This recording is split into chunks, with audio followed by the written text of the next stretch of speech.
Kali ini kita akan meninjau suatu distribusi muatan yang berbentuk cincin pada bidang XY yang berjari-jari R besar. Lalu kita akan hitung medan listrik di titik P yang berada pada sumbu Z yang melewati pusat cincin. Maka sesuai dengan prosedur yang dijelaskan pada segmen sebelumnya, kita pertama tetapkan dulu elemen rapat muatan dq sebagai lambda ds karena ini adalah distribusi muatan panjang. Kemudian elemen dq ini terletak pada posisi R aksen, yang dia itu berada pada R besar, ini adalah jari-jarinya, kemudian pada arah rho. Rho ini apa? Rho ini adalah arah radial, dia mengarah keluar dari pusat lingkaran.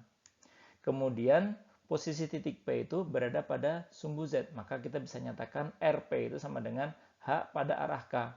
Maka posisi titik P dari elemen dq itu sama dengan RP dikurangi dengan R aksen, kita bisa tuliskan sebagai H pada arah K dikurangi dengan R besar pada arah rho. Dan besarnya adalah tentu saja akar dari R kuadrat ditambah dengan H kuadrat.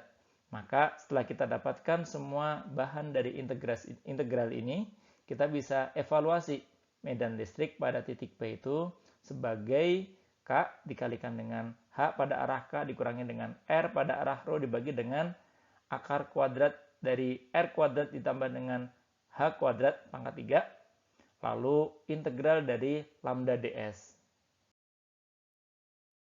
Seperti sebelumnya, medan listrik pada titik P itu memiliki komponen pada arah sumbu Z dan memiliki komponen pada arah horizontal yang dinyatakan dengan arah radial ini.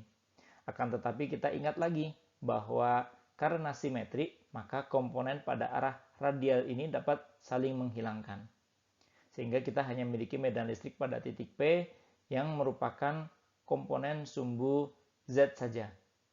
Nah, sekarang kita akan tinjau kasus di mana cincin itu memiliki muatan yang seragam, sehingga lambda ini bisa kita keluarkan dari integral. Sehingga integrasi kita sekarang adalah integral dari ds, dan ini kita tentu saja mendapatkan keliling dari cincin yang kita sedang tinjau. Dan kita dapat nyatakan medan listrik di titik P itu secara eksplisit. Ini lagi-lagi ini adalah hasil yang sudah baik, kan, tapi jika kita tinjau bahwa muatan total cincin itu adalah Q, maka lambda dikalikan dengan keliling atau 2πr itu adalah Q. Sehingga medan listrik di titik P itu adalah K dikalikan dengan H dikalikan dengan Q dibagi dengan akar dari R kuadrat ditambah dengan H kuadrat pangkat 3 pada arah sumbu Z. Sekarang kita akan tinjau kasus di mana titik P itu terletak sangat jauh dari cincin. Sehingga H ini jauh lebih besar daripada R, daripada jari-jari cincin. Sehingga bagian penyebut ini, R kuadrat ditambah dengan H kuadrat pangkat 3/2 ini menjadi sama dengan H pangkat 3 saja. Sehingga H dibagi dengan H pangkat 3 itu adalah 1/H kuadrat.